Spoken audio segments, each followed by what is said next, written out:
Hello प्यारे बच्चों, आपका बहुत बहुत स्वागत है मेरे इस प्यारे से यूट्यूब चैनल में। और आज हम लोग पढ़ने वाले कूलॉम्स लॉ के बारे में, और आखिर ये कूलॉम्स लॉ होता क्या है और इससे हम क्या क्या सीख सकते हैं और हमारे एग्ज़ाम के लिए क्यों इतना इंपॉर्टेंट हो जाता है, इस चैप्टर के बारे में हम पढ़ेंगे और इस चैप्टर में पढ़ेंगे। तो ये कूलॉम्स लॉ जो है दो चार्जेस के लिए इलेक्ट्रोस्टैटिक में विद्युत स्थितिकी चैप्टर का एक टॉपिक होता है। और इसमें क्या पढ़ना है, आखिर कूलॉम्स लॉ जो कूलॉम्स लॉ दिए हैं इससे हम क्या चीज़ निकालते हैं और क्या नहीं निकालते हैं, इसमें आइए हम पढ़ते हैं फिलहाल के लिए। तो बने रहिए लास्ट तक वीडियो में और आपको बिल्कुल अच्छा लगेगा। चलिए हम पढ़ते हैं, शुरुआत करते हैं। देखिए, ये कूलम्स जो लॉ जो अप्लाई होता है, लागू होता है दो चार्जेज, यानी कि दो चार्जेस के बीच में जो फोर्स लगेगा, आपको पता होगा कि चार्ज आपस में रिपेल्स भी करते हैं और अट्रैक्शन भी करते हैं, यानी कि आकर्षण का भी बल लगता है और विकर्षण का भी बल लगता है, यानी आपस में दो चार्ज आपस में सटते भी हैं और अब एक दूसरे से दूर भी जाते हैं। तो वही बल जो कितना फोर्स से अट्रैक्शन हो रहा है और कितना फोर्स से आपको सट रहे हैं, आपस में पास में आ रहे हैं, तो कूलम्स के नियम से हम वहीं पढ़ते हैं कि आखिर दो चार्ज के बीच जो बल लग रहा है, कितना लग रहा है, कैसे लग रहा है। तो इसी में कूलम्स नियम में यही हम पढ़ते हैं। तो देखो, दो चार्ज हो गया, जैसे मान लो कि एक चार्ज मैंने ले लिया Q1 और Q2 चार्ज ले लिया, और दोनों के बीच कुछ ना कुछ, या मान लो लग रहा है कि आकर्षण का बल लग रहा है या विकर्षण का बल लग रहा है, तो कुछ डिस्टेंस पे हमने डिस्टेंस मतलब दूरी पे, मान लो कि यहाँ से यहाँ तक हमने रख दिया। तो कूलम्स लॉ ने बहुत इंपॉर्टेंट हो जाता है बोर्ड के लिए, सीधे सीधे इसका ऐसे ही पूछ देता है, और मैं ऐसे ही लिख के और सीधे सीधे हम लिख देंगे एग्जाम में, और हमारा जो 2 नंबर 3 नंबर 5 नंबर का जितना का पूछेगा लिख के चले आएंगे। तो चलिए, कूलम्स लॉ कहता है क्या है, पहले पढ़ लेते हैं। यदि कोई दो आवेश Q1 और Q2, जैसे यहाँ पे आप दोनों ने देख लिया कि एक दो आवेश हमने ले लिया Q1 और Q2, और एक दूसरे से R डिस्टेंस पर रख देते हैं, मतलब एक दूसरे से, मान लो कि इन दोनों के बीच की दूरी R है, जैसे यहाँ पे हम मेंशन कर दिए हैं, उनके बीच कार्य करने वाला विद्युत आकर्षण बल, ठीक है, इनके बीच जो आपको जो विद्युत आकर्षण इलेक्ट्रो अट्रैक्शन फोर्स लगेगा, उसके आवेशों के गुणनफल, जी आवेश जो है ना, ये आवेश, इनके गुणा कर दीजिए, आप गुणा कर दीजिए गुणनफल के समानुपाती, और तथा उनके बीच की दूरी के वर्ग के व्युत्क्रमानुपाती होता है। The force acting between to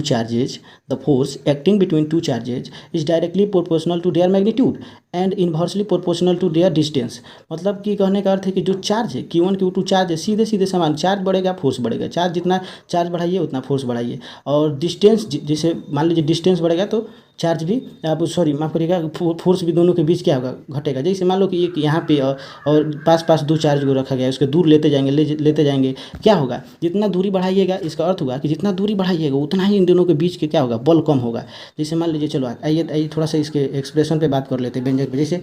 वही बात है बाबू कि R डिस्टेंस पर रखा गया, तो दोनों के देखो वही व्यंजक लिख दिया गया कि जैसे फोर्स हो गया, तो फोर्स सीधे समानुपाती होता है Q1 और Q2 के सीधे समानुपाती, यानी दो चार्ज है Q1 और Q2 के गुणनफल के, देखो तो जो चिन्ह होता है, कौन सी का चिन्ह होता है, समानुपाती का चिन्ह होता है, तो सीधे समानुपाती हो जाता है। तो चलो, और जो इन दोनों के बीच के दूरिया होता है ना, डिस्टेंस, उसके व्युत्क्रमानुपाती, यानी inversely proportional to their distance, इन दोनों के बीच की दूरी के इन्वर्सली प्रोपोर्शनल हो जाता है।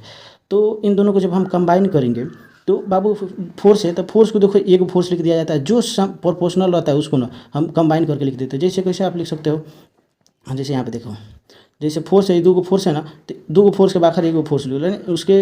उसके लिए एक फोर्स सीधे समानुपाती है, फोर्स है ना, समानुपाती हो रहा है इन दोनों के। तो आप क्या करिए कि एक फोर्स लिखिए, सीधे समानुपाती करिए, Q1 Q2 आ गया, बट्टा में है तो बट्टा में 1/r² करिएगा, तो देखिए तो बट्टा में चला जाएगा कि नहीं बाबू। और एक बात और जान लो कि समानुपाती का चिन्ह होता है, यदि समानुपाती हटेगा, यहाँ से समानुपाती हटेगा, यानी बराबर का चिन्ह आएगा, तो कोई ना कोई कांस्टेंट आता है। तो यहीं से बराबर, यहाँ से समानुपाती हटाएं, यहाँ पे कौन सी आ गया, आपको एक कांस्टेंट आ गया, और कांस्टेंट आ गया तो देखिए वही फार्मूला वही है, बस बराबर, यहाँ से समानुपाती हटा, बराबर आया, कांस्टेंट आ गया। तो कांस्टेंट, जिस कांस्टेंट एक फिक्स वैल्यू देता है, जैसे कांस्टेंट को आप इतना कहा जाता है, जैसे कांस्टेंट बराबर होता है कि जो कांस्टेंट होता है 1/4 पाई एप्सिलॉन नॉट, जो एप्सिलॉन नॉट होता है वैद्युतशीलता होता है निर्वात में, ई नॉट जिसको हम कहते हैं, तो निर्वात में वैद्युतशीलता होता है, जहाँ पे हवा नहीं रहता है, वैक्यूम रहता है, इसको, यानी कि अब देखो ये जो F बराबर, यानी कि इसके जगह मान लो जो के का वैल्यू इतना रहता है, तो के जगह पे हम इतना भी तो डायरेक्ट लिख सकते हैं। तो देखिए के जगह पे हम सीधे इतना लिख देते हैं, तो 1/4 पाई एप्सिलॉन नॉट, फिर इसी बात को यहाँ पे लिख दिए हैं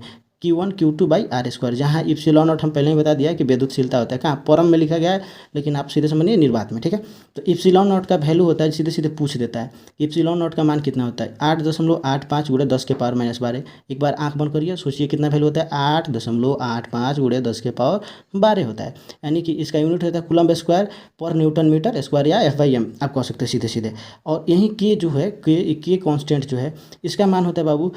9 गुणे 10 के पावर 9 न्यूटन मीटर स्क्वायर पर coulomb square, newton metre square पर कूलम स्क्वायर, 9 गुणे 10 के पावर 9। यानी कि एक बार और मन में याद करिए तो इप्सिलॉन नॉट का मान कितना होता है 8.85, 8.85 गुणे 10 के पावर -12। और यहाँ पे इसका यूनिट है कूलम स्क्वायर न्यूटन मीटर पर स्क्वायर।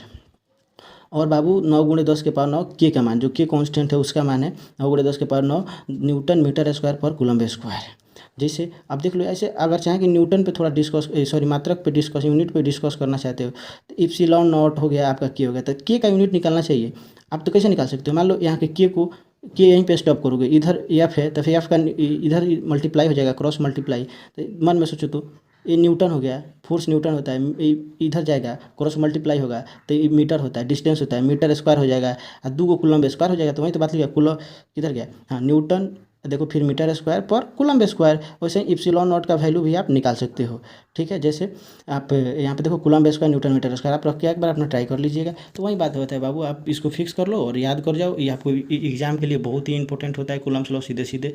2, 4, 5 नंबर का पूछ ही देता है। और ये दोनों आपको वैल्यू जरूर से जरूर याद कर लेना, क्योंकि वैल्यू बहुत जरूरी होता है। वैल्यू सीधे सीधे ऑब्जेक्टिव में आपके पूछ देता है, सीधे सीधे इसका यूनिट पूछ देता है, सीधे सीधे इसका के का यूनिट पूछ देता है, एप्सिलॉन नॉट का वैल्यू पूछ देता है, के का वैल्यू पूछ देता है, और सीधे सीधे बाबू। तो इस पे आइए आगे हम क्वेश्चन बनाएंगे, फिलहाल के लिए आप इसको लिख लीजिए। तो चलिए, आप क्या चाहते हैं हमसे अगले वीडियो में किस चीज़ टॉपिक पे डिस्कस करना, आप हमारे कमेंट कर सकते हैं, और हमें उसको सुझाव देना है तो कमेंट करके सुझाव दे सकते हैं। धन्यवाद।